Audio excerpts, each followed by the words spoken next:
today. Coach Lee here with you. I got Omar. He's here as my grappling dummy today. We're going to be hitting Omoplatas today. So we're going to talk about getting there. I'm going to show one way to get there, and then also I'm going to show a little alternate finish, which is super simple. I use it a lot just because it's so much easier to get to. But anyways, we'll get right into this. Omar's going to start out with my guard, and the first way I'm gonna get into this is we're down here, and what I'm going to do is I'm going to swim inside of his arm. Actually, let me turn the 180 here so you can see this. So I'm in here. I've got his posture broke down, and actually I want to be inside of this arm. But I've got his posture broke down, and what I'm going to do is he's usually kind of sitting here kind of tight. I'm going to put my hand. I'm going to make it real thin. I'm going to put it right in his forearm. I'm going to bump my hips, and when it comes back down, I'm going to shoot it through the his, I guess, kind of like his elbow pit, the inside of his elbow, and I'm going to wrap around his shoulder here. And I can either clamp this down real good, or I can just pinch it with my elbow and catch his shoulder. Either way, it's hard for him to get this arm back up off the mat. From here, I'm going to take my hand that was controlling his posture. I'm going to slide it to the other side, and now I'm going to gable grip, and I'm going to push his head away. If I am wrapped around here, I can I'll clamp on his shoulder, and I'll use my forearm to push his head away. From here, I post, I shift my hips out, and this foot here, I like to get on the hip. It's not necessary, but it helps. This foot, I bring up as far as I can, and I'll pull it on this side of his face. Now I'm going to take my head towards his hips and rotate my body. The foot that's on his hips, I'll also pull out and put on the mat to help my rotation. From here, I straighten my legs out to force his head down. Keep your knees under you. Usually he's going to end up here. As soon as I come over, I'm draping across his hips because he's going to be trying to front roll here. If he can front roll, he's completely out. So if I let go of him, if he front rolls here, go ahead, front roll. That's taking all the pressure off his shoulder. So come back in here. Let's get this angle here. Give you a little different angle as I run through all of this. So I'm in here, put these hands on my chest. Right, I've got his posture controlled. I come here, I shoot through, and I can either wrap or I'll just clamp on his shoulder. I feed this over, I pry, I come here. This foot comes up as far as I can, I'll pull it in front of his face. I'm posting, this foot posts, and I'm reaching for his hips as soon as I can. I straighten my legs out to force his head down. I set up. Now I'm going to scoot in a circular motion away from him, and I'm going to make like a big hook with my hand and catch his hips as I come and drag them down. Now it's hard for him to get his hips back. There's your shoulder good. So his hand's actually in a really good spot. It's sitting like it's right there beside where my pocket entry would be if I was wearing a pair of jeans or something, on the side that his body's on.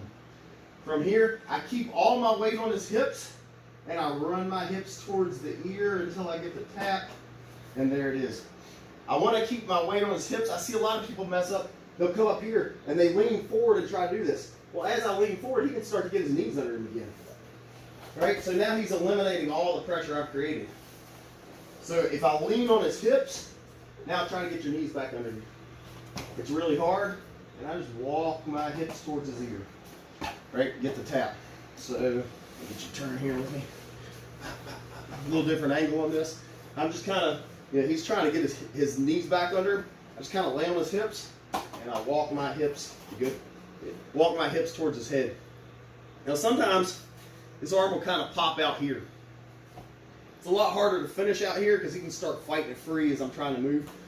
Not saying that I can't finish from out there. It's just easier for him to escape as he wiggles and fights and kind of grits through the first bit of pain there. So what I usually like to do here is I'll just force my knee down as far as I can to the mat. I find his pinky knuckle and I push it towards his shoulder. And there's my tap. Right? This is super easy wrist lock here.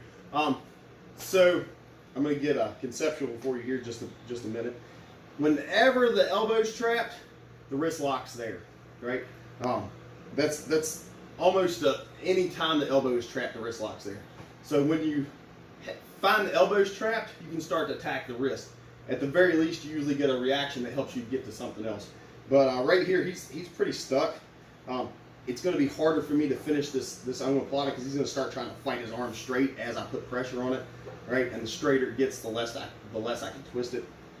So what I like to do is I make sure I get the elbow trapped. I really push down with the knee, and then I just start pushing his hand down, and I give it a little twist. I want the pinky knuckle to stay lower than the index finger knuckle there. So that's kind of my goal on this wrist lock here. And it's super. A lot of times I'll just hit it just to it's easier, right? A lot of times it's just dangling there.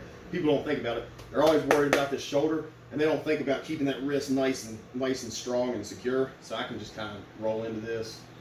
There's my tap. Super easy.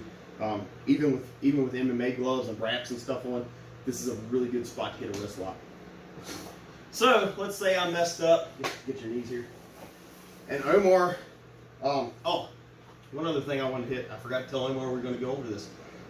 Sometimes you get kind of stuck in this, right? Yeah. Where he's created space. I can't drag him down. What I like to do here is I triangle my feet, and I'll shoot this foot, preferably in his armpit. Are you good there? Yeah. Preferably in his armpit. If not, I'll hook underneath the chin, but preferably in the opposite armpit. From here, I stretch out, and I pick my body up, and I just stretch my feet out till I get the tap. That's called a Drysdale slide. I hit that a fair amount too if we end up in this position where I can't get close enough to drag him down. He's got a good base under him. So that happens a good bit too. We're going to go into one other thing we'll do to get out of this. Is I'll come here, whatever I get here, I fade off, I come into this Omoplata, and a lot of times it'll start right here. Before I can get this foot out and really put the pressure down on him, he'll start to set back up. Right, so if this happens, what I like to do here is he'll sit up and he'll kind of turn into me, as I go right into my triangle. Right, so we're in here, right, and I might have him here, right, and he just kind of muscles back up and into me. As this comes up, I'm going to stop right there. So as this starts to happen, this foot's in front of the face. As this starts to happen, I pull this leg up a little bit, and I let him push back into me. This leg closes before he can get this arm in.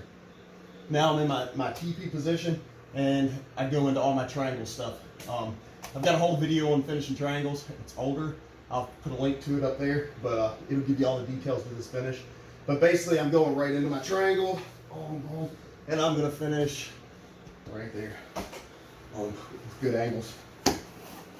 So, that being said, now that you've seen me go from Omoplata to triangle, it can go the other way too, right? So, say I've got him in a triangle, and this arm's kind of over here, right? Because a lot of people have this arm over here, creates a little space.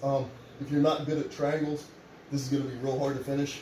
If you are good at triangles, it's still not easy sometimes. You've got to get really good angles, which they can kind of fight. But a lot of times, I'll be here, right, and they're really fighting it, and they're really making this space here so I can't shut this side off. I just grab, I go into my Omoplata, right? They work back and forth. He pushes back up, I go right back into my triangle. If he starts creating space here, right back to the Omoplata. Anything to add to this? Excellent. I've got new Mastering MMA gear. I've got t-shirts, hoodies, and tank tops. I've got them. You can message me through the Facebook group, and we'll get you on that. Also, if you haven't joined the Facebook group yet, get on there. Lots of memes, information about big upcoming events as far as like UFC, Bellator, stuff like that. Won championships. Go to Google, leave me a 5-star review. If you haven't yet, definitely hit like on this video, subscribe to my channel, all that good stuff. And I think that's it. We'll catch you next time. Mastering MMA, Coach Lee.